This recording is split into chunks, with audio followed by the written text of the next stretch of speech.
결코 포기하지 않으시는 하나님이라는 제목으로 오늘 잠시 말씀을 전하겠습니다. 오늘은 이 야곱의 일생을 살펴보려고 합니다. 여러분, 화면이 꺼지는 이유가 있습니다. 왜 화면을 껐냐면 화면을 계속 보고 있으면 마치 뉴스를 보는 것처럼 사람이 멍해지는 효과가 있어요. 그래서 이 화면을 보지 마시고 저를 보세요. 여러분, 설교를 듣다 보면 화면에 있는 목사님 얼굴을 볼까 아니면 강단에서 있는 목사님 볼까 헷갈릴 때가 많죠. 고민할 필요 없습니다. 이제 저를 보면 됩니다. 그리고 유튜브 영상을 통해서 보시는 분들은 올 수 없는 상황이기 때문에 유튜브를 보면서 화면은 정상적으로 잘 나가고 있습니다. 걱정 안 하셔도 됩니다. 어디까지 했죠? 오늘은 야곱의 인생을 살펴볼 텐데요. 오늘 함께 읽은 이 본문에 보면 야곱이 자기 인생을 딱 한 문장으로 요약합니다. 험악한 세월을 살았다. 왜 야곱이 이런 자기 인생을 이렇게 평가하고 자기 고백을 했을까요? 오늘은 이 야곱의 인생을 살펴보면서 내 인생은 어떤가 반면교사 삼는 시간이 됐으면 좋겠고, 또 한 가지는 야곱과 함께 하신 하나님은 어떤 일을 하셨는가를 오늘 함께 살펴보기를 원합니다. 우리는 여러분 성경을 읽다 보면 성경에 나오는 인물들에게만 관심을 가집니다. 아브라함, 이삭, 다윗, 솔로몬. 그러나 그 인물의 삶보다 더 중요한 것은 뭐냐면 그 인물들과 함께 하신 하나님입니다. 아브라함과 함께 하신 하나님이 어떤 일을 하셨는가? 그 고집센 야곱의 고집을 꺾으시고 하나님이 어떻게 그에게 복을 주셨는가? 범죄하였지만 회개할 때에 용서하셔서 그 다윗을 다윗 되게 하신 그 하나님은 무슨 일을 하셨는가? 여러분, 그래서 결국 성경은 하나님의 역사이죠. 그 하나님의 역사를 볼 수 있는 눈을 가져야 됩니다. BY가 이런 이야기를 했죠. 성경에 나오는 역사는 결국 히스토리는 그 모든 스토리는 히스토리다. 하나님의 역사라는 자기가 랩을 하면서 그런 가사가 기억이 납니다. 여러분, 이 야곱이라는 인물은 참 독특한 인물이었어요. 그 아버지 이삭하고도 하나도 안 닮았어. 그리고 아브라함 할아버지하고도 하나도 안 닮았어. 정말 이 별종이 태어난 거예요. 별종이 돌연변이 같이. 그 아버지와 할아버지는요 겸손한 사람이었고 순종의 사람이었죠. 그리고 절대 싸워주거나 다투지 않았습니다. 양보하는 사람이었죠. 근데 이 야곱은 인생의 양보 자체를 모르는 사람이었죠. 그는 뱃속에서부터 싸우는 사람이었습니다. 여러분, 다투기를 좋아하는 사람은요 결국 험악한 인생을 살게 됩니다. 제가 이제 40이 넘었는데요, 이 40년의 인생을 살아오면서 깨달은 지혜가 하나가 있습니다. 그게 뭐냐면 살아가다 보면 싸우게 되어 있습니다. 하지만 싸워서 이기는 것보다 싸우지 않는 것이 훨씬 더 지혜로운 거예요. 이게 하나님 저에게 주신 지혜인 것 같아요. 범사의 양보를 모르고 고집이 세다 보니까요 늘 남을 속이고 그렇게 이렇게 험악한 인생을 살았던 사람이 야곱이라는 사람이죠. 여러분, 형 에서하고도 완전히 다른 사람이었습니다. 이란성 쌍둥이였죠. 근데 이란성 쌍둥이라도 쌍둥이는 좀 닮은 구석이 있어야 되는데 하나도 안 닮았어요. 그 형 에서는 굉장히 호탕하고 선이 굵은 사람이죠. 에서는요 뒤끝이 없어요. 그냥 욱하는 성격은 있지만 돌아서면 까먹어버려요. 전형적인 경상도 사람이죠. 그리고 그 사람 항상 와일드해서 바깥을 나돌아다니는 걸 좋아하고 헌팅을 즐기는 사람이었습니다. 반면에 야곱은요 겁이 많았습니다. 소심하고. 그래서 집에서 부엌 살림하는 걸 좋아하고 엄마하고 이렇게 대화하는 걸 좋아하고 굉장히 여성스러운 사람이었죠. 단점이 뭐였냐면 잊어버리지 않습니다. 누군가 자기에게 상처를 주면요 20년 30년도 기억해요. 여러분, 남자 형제들 잘 기억하세요. 앞으로 결혼하게 될 자매는 사람이 아니라 여자라는 특별한 인물이에요. 그래서 상처를 받으면 잊어버리지 않습니다. 기억하셔야 됩니다. 아무튼 야곱이 그랬다는 거죠. 완전히 다른 사람이죠. 웬만해서는 이 에서는 잘 화를 내지 않습니다. 근데 여러분, 팥죽 사건 기억하시나요? 팥죽 사건. 여러분 다 알고 계시기 때문에 자세하게 설명은 하지 않겠습니다만은요. 에서가 자기의 장자권을 좀 경솔히 여긴 것도 있지만 시작이 누구죠? 잘못을 시작한 게 야곱이죠. 여러분, 입장을 바꿔놓고 한번 생각해 보세요. 가장 비열한 행동이 뭐죠? 배고플 때 음식 가지고 장난치는 사람이죠. 이런 비열한 행동을 이 야곱이 시작을 한 거예요, 먼저. 그리고 결국 눈먼 아버지를 속여서 그 장자권을 중간에서 탈취합니다. 그 과정에서 사실은 리브가가 크게 잘못한 것이 있습니다. 엄마가 사실 편애를 많이 했죠. 아무래도 바깥에서 사냥하고 돌아다니는 형보다는 집에서 늘 설거지 해주고 엄마하고 막 속닥 끓여주는 이 야곱이 더 이뻤던 거죠. 그런 것도 있고, 이 리브가가 좀 큰 실수를 한 게 뭐냐면요, 임신을 했을 때 하나님께서 이 리브가에게 뭐라고 했냐면, 두 국민이 내 뱃속에 있는데 큰 자가 작은 자를 섬길 것이다 라는 이야기를 했죠. 근데 그 하나님께서 이끌어가야 될 그 하나님의 역사를 중간에 딱 이 리브가가 자기의 의지로 뭔가를 해보려고 이 변칙을 쓴 거죠. 이 리브가의 실수로 인해서 형제지간에 칼부림이 날 뻔합니다. 웬만해서는 에서가 화를 안 내는 사람인데 엄마가 보니까요, 평소에 에서가 아닌 거예요. 눈에 살기가 가득하고 이렇게 놔뒀다가는 형제지간에 칼부림이 날 것 같은 거예요. 그래서 어떡하죠? 외삼촌 라반의 집으로 쫓아보냅니다. 너 잠깐 그 가 있어라. 너 형 돌았으면 잘 까먹으니까 잠잠해지면 내가 사람 보내서 부를게. 그래서 이제 보내게 되죠. 그렇게 해서 이제 이 야곱이 삼촌 라반의 집으로 이제 형의 칼을 피해 도망을 가게 됩니다. 도망갈 때 나이가 몇 살쯤 됐을까요? 우리 중고등부 때는 제가 항상 문화상품권을 여기다 넣어놓고 맞히는 사람을 늘 줬는데 청년 사역을 하다 보니까 문화상품권이 없네요. 여러분, 이 야곱이 삼촌 라반의 집으로 갈 때 나이가 몇 살쯤 됐을까요? 자, 한번 손들어 봅시다. 우리 예배 시간이지만 용감하게 10대 청년, 20대 총각, 천만에요. 71세입니다. 71세. 야곱이 그때 삼촌 집으로 도망갈 때 나이가 무려 71세입니다. 최소한 71세. 학자들은 많게는 86세까지 봅니다. 그 나이가 먹도록 결혼도 못하고 장가도 못 가고 얼마나 성격이 안 좋았으면. 여러분, 이 나이 때문에 또 설교를 듣다가 목사님 좀 이상한 이야기를 한다. 왜 이렇게 나이가 많다고 하지? 이게 딱 걸려가지고 또 성경 찾고 있을 수 있는 사람들이 있을까 싶어서 계산을 해드리면요, 나이를 역추적해 가면 됩니다. 역추적. 오늘 함께 읽었던 본문에 보면 요셉과 야곱이 재회를 하고 그리고 바로라는 왕 앞에 딱 서게 되죠. 그때 이 나이 많은 사람한테 나이 물어보는 게 실례지만 이 바로의 왕이 보니까요, 야곱이 너무 늙었어. 그래서 물어보죠. 그대의 연세가 얼마뇨? 그때 야곱의 대답이 걸작입니다. 내 나이 130살밖에 되지 않지만 내 조상들의 열조에는 전혀 미치지 못한 아주 젊은 사람이지만 내가 험악한 세월을 살았습니다 라고 고백하죠. 그때 그의 나이가 130세였죠. 이때 요셉의 나이는 몇 살이었죠? 이때 요셉의 나이 17세에 팔려가서 30세 총리가 되고 7년 풍년이 지나고 2년 흉년째 그의 나이 39세 때 아버지와 재회를 하게 됩니다. 요셉의 나이에서 이 야곱의 나이를 빼면 130세에서 39세를 빼면 몇 살이죠? 91세가 나옵니다. 그리고 이 야곱이 바단 아람에서 20년 동안 삼촌 집에서 지내게 됐죠. 그래서 20살을 빼게 되면 이 삼촌 라반의 집으로 갔을 때 나이가 딱 나옵니다. 71세. 정확한 나이는 알지만 대략적으로 이렇게 된다는 것이죠. 나이가 많았습니다. 이 나이에 삼촌 집으로 가서 피난, 형의 칼을 피해서. 여러분, 예수 믿는 사람이 이렇게 살면 안 돼요. 삶의 모범이 되고 화평을 이루고 가는 곳마다 칭찬받고 살아야지. 이 나이 먹도록 형의 칼을 피해 도망을 가듯이 삼촌 집으로 그렇게 쫓겨가며 살면 되겠습니까? 여러분, 우리가 성경을 볼 때에 때로는 객관적인 안경을 끼고 이렇게 봐야 됩니다. 우리는 은혜라는 안경을 끼고 보는 순간부터 잘못한 것도 잘한 것처럼 보이고 모든 사람이 다 잘한 것처럼 보입니다. 근데 때로는 성경을 볼 때 이 사실적인 안경을 끼고 봐야 돼요. 다윗도 잘못한 게 많죠. 다윗도 그의 노년에는 영적으로 굉장히 둔감해져서 큰 실수를 많이 했습니다. 솔로몬도 마찬가지고요. 여러분, 이 야곱이 정말 본받을 만한 인생을 살았는가? 우리가 정확하게 성경을 다시 볼 필요가 있습니다. 어릴 때부터 야곱이 그 야복강에서 축복받아서 천사와 씨름해서 복받았다, 그거밖에 알지 못합니다. 그죠? 그 앞도 뒤도 알아보려고 하지 않습니다. 야곱의 삶을 자세히 보면요, 그가 그렇게 아버지 이삭처럼 할아버지 아브라함처럼 칭찬받을 만한 삶을 산 게 단 하나도 없습니다.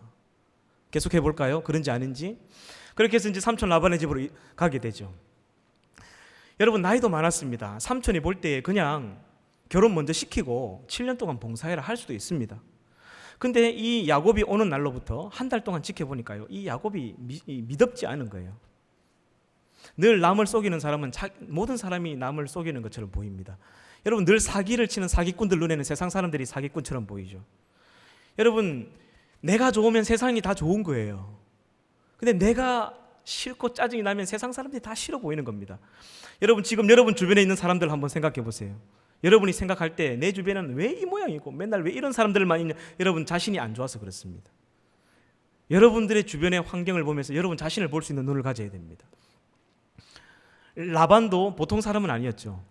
하지만 이 야곱이 보통 인물이 아니었던 거예요. 늘 양보가 없고 속이고 거짓말을 잘하고 이렇게 하니까 이 철이 철을 날카롭게 한다고 야곱이 들어온 날로부터 라반이 이상한 사람이 돼요. 여러분 라반은 이런 나쁜 사람이 아니었죠. 처음에는 창세기에 보면 아브라함이 자기의 며느리를 간택하기 위해서 이 이삭의 아내 리브가를 간택하기 위해서 한 늙은 종을 자기 메소포타미아 그 고향 땅으로 보냅니다. 거기서 이제 리브가를 만나게 되고 그 라반 삼촌 집에 밥을 먹게 되죠. 식사를 하기 전에 이 종이 이 라반 삼촌한테 내가 식사를 하기 전에 이야기를 해야 되겠다 하면서 하나님이 지금까지 하셨던 일들, 리브가를 만나게 한 그 과정을 쭉 설명을 하니까 삼촌 라반이 뭐라고 이야기했죠? 당신의 이야기를 들으니까 이거는 하나님이 역사하신 거군요. 인간이 어떻게 해라 말아라 가타부타 할 수 없겠습니다. 얼마나 사리분별이 빠르고 호탕한 사람이었는지 모릅니다. 라반이 좋은 사람이었어요. 그런데 이 야곱이 들어온 날로부터 이상하게 바뀝니다. 야곱의 품삯을 10번이나 번복할 만큼 이 철이 철을 날카롭게 한다고 이 라반이 악한 사람이 돼버려요. 20년 동안 야곱하고 지내면서. 그렇게 해서 이제 7년 동안 노가다를 하고 아내를 얻게 됩니다. 아버지 이삭은 어떻게 아내를 얻었죠? 묵상하는 중에, 그냥 가만히 묵상하는 중에 하나님께서 리브가를 그냥 옆에 갖다 붙여줍니다. 배우자를. 근데 야곱은 7년 동안 이 경상도 말로 새가 빠지게 아무튼 이 노가다를 해가지고 고생해서 이제 결혼을 했는데 전기가 없다 보니까 신부를 확인을 못한 거예요. 아침에 일어나 보니까 아주 민주적인 얼굴 가진 여자가 막 이렇게 옆에 있는 거예요. 깜짝 놀란 거예요. 뭘 믿고 이렇게 못생겼는지. 레아가 앉아 있는 거예요. 그래가지고 삼촌한테 왜 나한테 이렇게 했냐고 딱 따지니까 우리 집안에서는 동생이 시집을 안 갔는데 먼저 보낼 수 없다. 그래서 이제 그 신혼기간 7일이었거든요. 당시 유대 사회는 신혼기간을 7일을 줬습니다. 그 7일을 다 채우고 나면 내가 라헬을 주겠다라고 했죠. 그래서 7일을 채우고 라헬을 다시 아내로 맞아들입니다. 그리고 7년을 더 봉사해서 그 라헬에 대한 값을 치르게 되죠. 그렇게 해서 14년을 장인집에서, 삼촌 집이자 장인집에서 종살이를 하게 됩니다. 자식도 늘어나고 이제 자기 재산도 좀 모아야 되겠는데 14년을 지나도 재산이 하나도 없는 거예요. 그때부터 6년 동안 이제 재산을 모으기 시작하죠. 근데 온전한 방법은 아니었습니다. 제가 판단할 때. 여러분 20년째가 되었을 때에 하나님께서 야곱에게 나타나셔서 꿈에 너 다시 고향으로 돌아가라, 베들로 가라고 하시죠.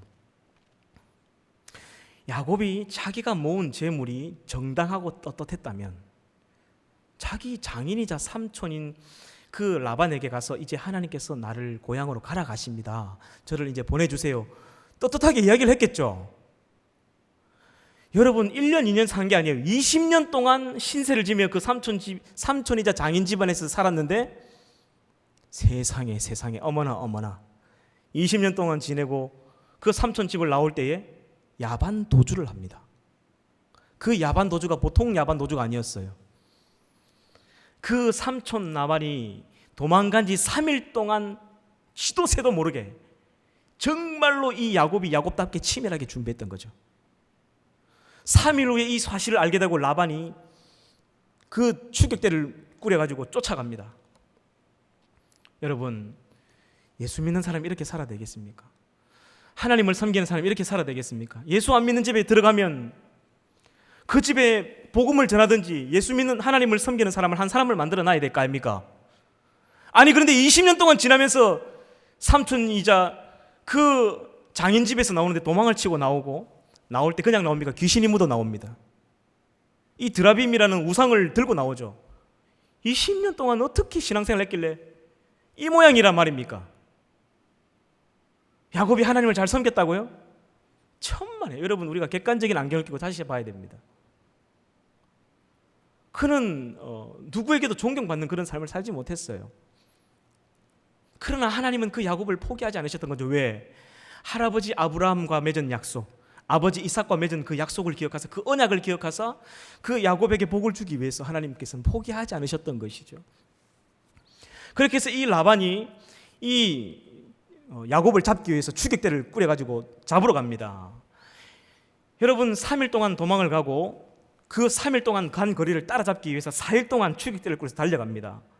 몇 킬로미터를 잡으러 더 갔을까요? 480킬로를 7일 만에 쫓아갔습니다. 도망을 갔다는 거예요. 여러분, 별로 안 놀라시는데 480킬로면 여기서 부산까지 거리입니다. 여기서 부산까지 거리를 당시 자동차도 없는데 7일 만에 돌파한 거예요. 야곱이 약대 다 거느리고 양대 다 거느리고 자기 종들 다 데리고 7일 동안 480km를 도망을 간 거예요. 잠 한숨 자지 않았습니다. 자기 종들 전부 다 약대 다 태우고 정말 죽을 힘을 다해 도망갔던 것 같아요. 가는 길에 뭐 양이 죽든 쓰러지든 말든 내버려두고 막 자기 살기 위해서 그냥 갔던 거예요, 끝까지. 근데 그 바단 아람에서 길라산까지 480km를 더 대단한 것이 라반이 4일 만에 따라잡습니다. 삼촌도 참 대단했던 것 같아요. 하나님이 지켜보면서 이래 놔뒀다가는 큰일 날 것 같은 거예요. 칼부림 날 것 같은 거예요. 그래가지고 따라잡기 딱 하루 전날 밤에 꿈에 나타나서, 야 라반, 너 야곱 건들지 마. 너 선악간에 말하지 마. 알았어? 가봐. 아무튼 하나님 꿈에 나타나셔서 단단히 엄포를 놓으시죠. 선악간에 말하지 말라는 것은 이 야곱이 잘못한 게 있다는 거죠. 잘했든 잘못했든 너 상관하지 말고 너 죽이지 마라. 손대지 마라. 하나님이 엄포를 하셔서 겨우 살았던 거예요. 그렇게 해서 이제 7일 만에 이 라반의 추격 부대와 야곱의 그 도망가던 부대가 딱 만났는데요. 누가 제일 놀랐을까요? 야곱이 오줌을 쌌을 거예요, 아마. 무서워가지고 도대체 어떻게 이 거리를 쫓아왔단 말인가. 오자마자 삼촌이 너무 서운해합니다. 아무리 내가 미운 짓을 해도 20년이다, 20년. 내 딸하고 얼굴 한번 마주치고 뽀뽀 한번 할 수 있는 시간도 안 주고 너 이렇게 할 수 있냐. 맞는 말이죠. 그렇게 해서 그 자리에서 라반이 얼마나 화가 났던지 돌무더기를 딱 쌓아두고 여갈 사두다라고 칭하면서, 내가 이것을 넘어가서 너를 죽이지 않고 너는 이것을 넘어와서 나를 죽이지 마라. 세상에 사이와 장인 사이에 이 불가침 조약을 맺습니다. 기가 찰 노릇이. 너 다시는 내 얼굴 보지 말자. 다시 만나면 나는 너를 죽일 것이고 너는 나를 만나면 안 된다. 예수 믿는 사람이 이렇게 살아야 될까요? 친척들하고 이렇게 지내야 될까요? 돈 때문에 얼굴 보지 말자 하며 살아야 될까요? 이런 삶은 하나님께 영광이 되지 않습니다. 야곱이 그렇게 살았던 것이죠. 그리고 이제 마지막 관문이 남아 있습니다. 형 에스를 만나러 가는데 형 에스가 400명의 부대를 이끌고 지금 마중을 나오고 있다는 거예요. 그래서 마지막 그게 어디죠? 야복강입니다. 우리가 잘 아는 야복강. 천사하고 씨름해서 축복받았다는 그 야복강. 진짜 축복받은 걸까요? 야곱이 정말 비겁한 행동을 했습니다. 무서워서 자기는 넘어가지 않죠. 그리고 제일 먼저 자기 재산을 보내가지고 형님에게 보내가지고 마음을 살려고 합니다. 형은 그런 쫄짱부가 아니에요. 에서는 돌았으면 잊어버려요. 늘 와일드하고 헌팅을 즐기고 아무튼 이런 게 호탕한 사람이기 때문에 이미 20년 전에 다 잊어버렸어. 근데 이 야곱이 도둑이 제발 저린다고 자기가 무서워가지고 재산을 보내고 그 다음에 종들을 보냅니다.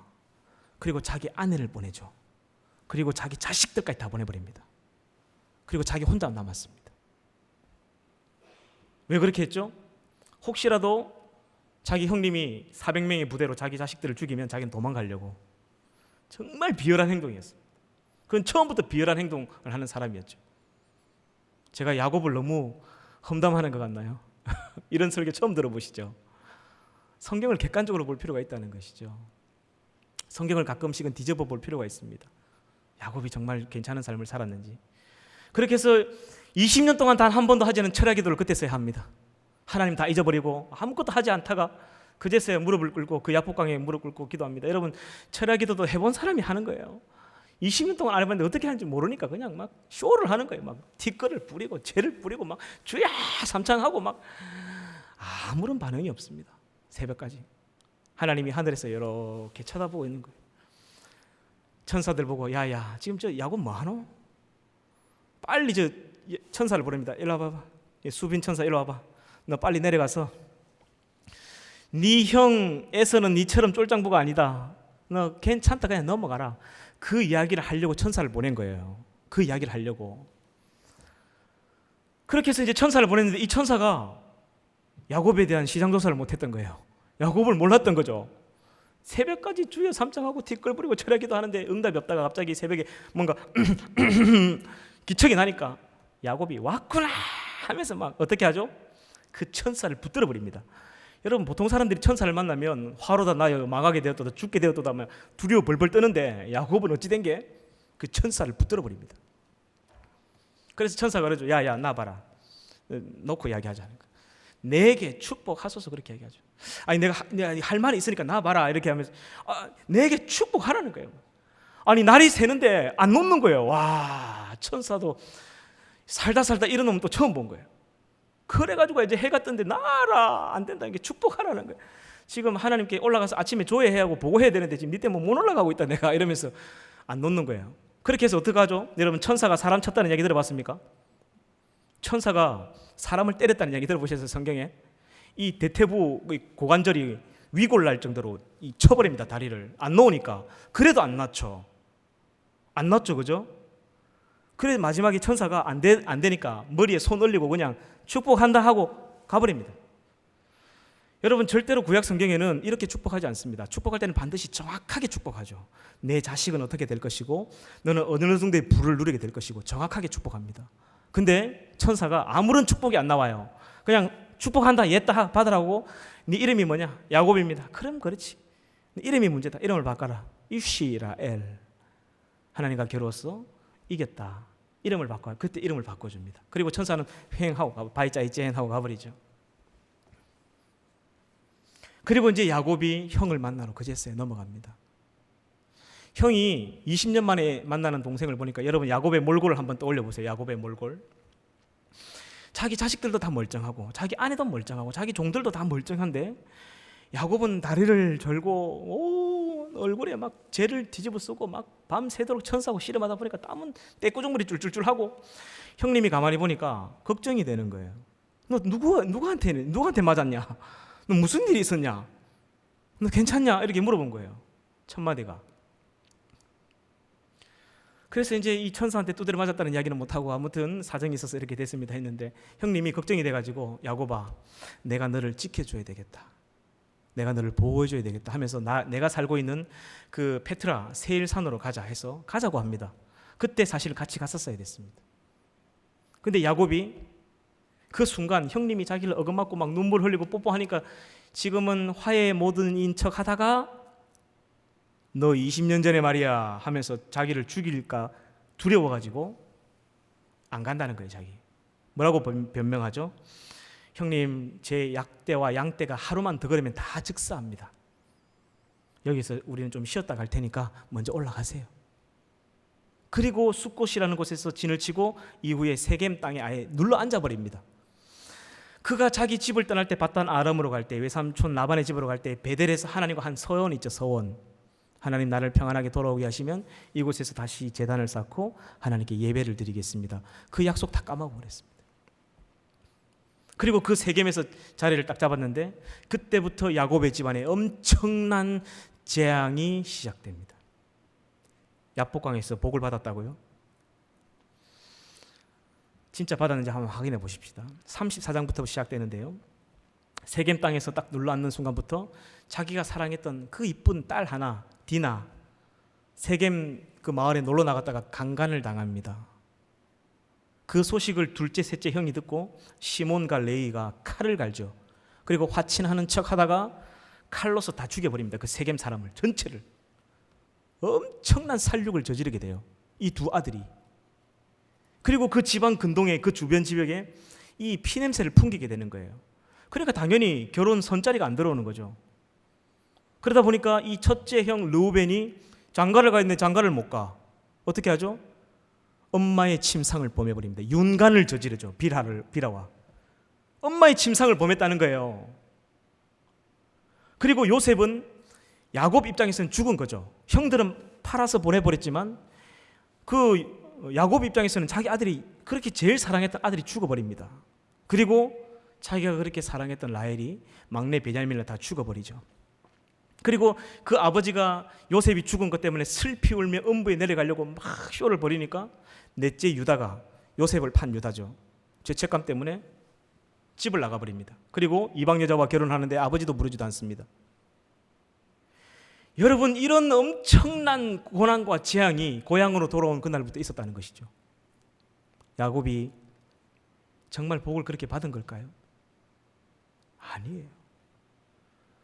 그리고 나서 결국 자기 요셉이 다 죽은 줄 알았는데 흉년이 들어오면서부터 자기 모든 재산을 다 쌀 사는 데 다 써버리고 마지막 남은 하나, 자기가 그동안 절대로 포기하지 않았던 막내 아들 이 베냐민을 결국 이렇게 내어줍니다.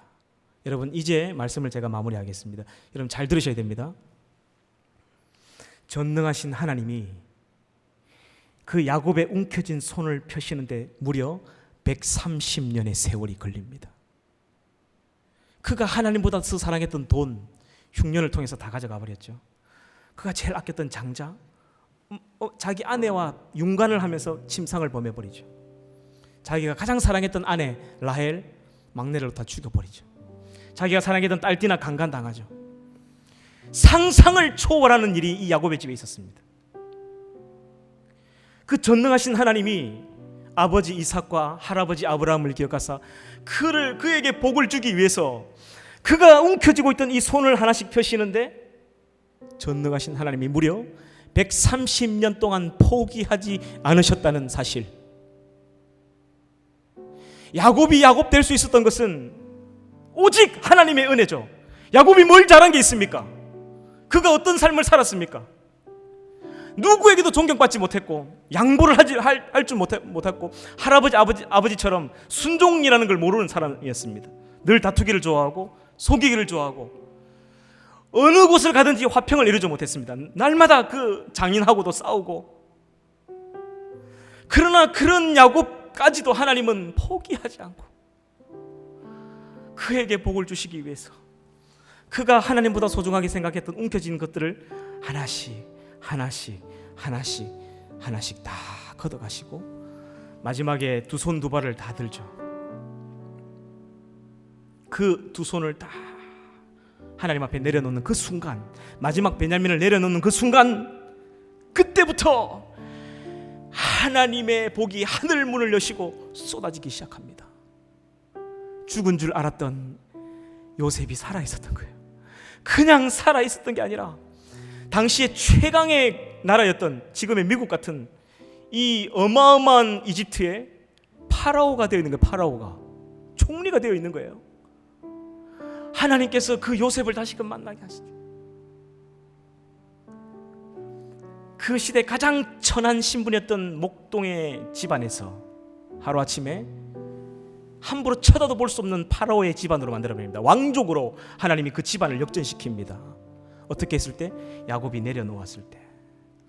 그리고 하나님께서 그 가족을 가장 비옥한 이스라엘 땅, 그 이집트에서 라암셋이라는 1년에 산모작이 가능한 땅이 실제로 여러분 성지순례를 가보면 그 땅이 전부 다 색깔이 그 검정색이에요. 검정색, 진한 검정색. 얼마나 비옥한지 1년에 산모작이 가능한 땅이었습니다. 그 땅이.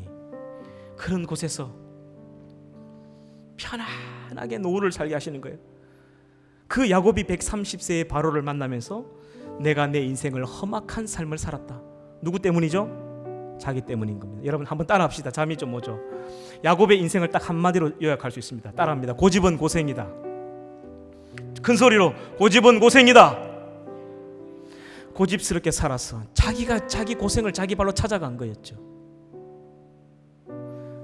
베풀고 양보를 잘하고 섬기는 사람들은 하나님이 형통한 삶을 주십니다. 그러나 고집스러운 삶을 사는 사람은, 움켜쥐고 내려놓지 않는 사람은 험악한 삶을 살게 돼요.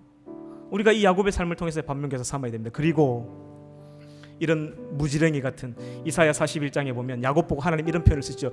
너 지렁이 같은 야곱아. 개역 한글 성경에 보면 너 지렁이 같은 야곱아 라고 하나님이 이야기합니다. 그런 야곱도 하나님 포기하지 않으셨습니다. 130년 동안을 기다려주시고 그가 결국 내려놓을 때까지, 두 손을 하나님께 내놓을 때까지 하나님은 기다려주시고, 그렇게 내어놓았을 때에 하나님이 복을 부어주시는데, 야곱이 147세에 죽었죠. 그가 130세부터 17년 동안 하나님은 상상을 초월하는 은혜를 부어주시고 세상에 누릴 수 있는 모든 영화를 다 누리며 살게 해주셨습니다. 그리고 그 마지막 야곱의 17년은 그의 영이 열려버립니다. 얼마나 영이 깨끗하고 맑아져 버렸는지 자기 자식들이 어떻게 살아갈지 다 알게 됩니다. 그리고 자기 자식들 한 명 한 명 안수기도 하죠. 너는 어떻게 살 것이고, 너는 어떻게 살 것이고, 너는 어떻게 살 것이다.